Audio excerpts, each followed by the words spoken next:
Even though criminal law interests everyone, and it's something everybody will deal with at least once, a lot of people don't know very much about it. Here are a few basic concepts that might help. Beware though, this isn't legal advice, just a general explanation. Let's start with the two most basic elements of any crime. First, mens rea. Now, mens rea is not, as it sounds, some sort of manly death ray. Mens rea is Latin for guilty mind.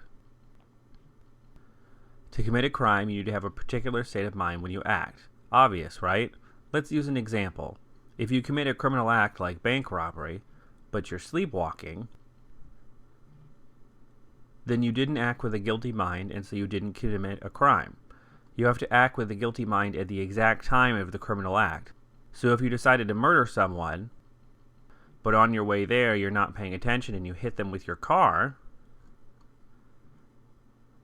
that's not murder, because even though you had a bad act and a guilty mind, you didn't have the guilty mind when you did the bad act. You were thinking about something else. An actus reus is just a fancy word for a criminal act. Can't commit a crime without action. But even if you want to commit a crime, you may not actually be successful. This is called an attempt.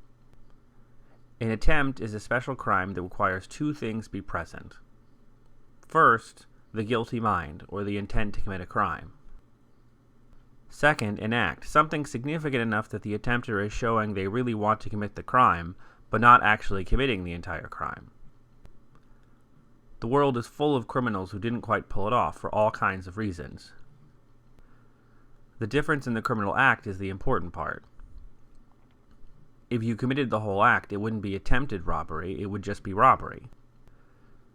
For example, grabbing a purse but not actually taking it would be a big enough act to be an attempt. But touching a purse in passing, while you think about possibly grabbing it, would not be enough, even though you were thinking about it. So it's important not to jump the gun on stopping an attempt. Having the intent is still important. You can't commit an attempt because you're being reckless or not paying attention, even if you could commit the underlying crime that way.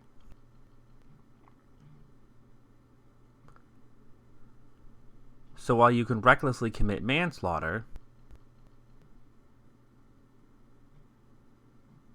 you can't recklessly attempt manslaughter. You can't recklessly attempt to commit any crime, for that matter. It might be another crime, but not attempt, because you have to intend to commit a crime for an attempt to take place. And there you have it.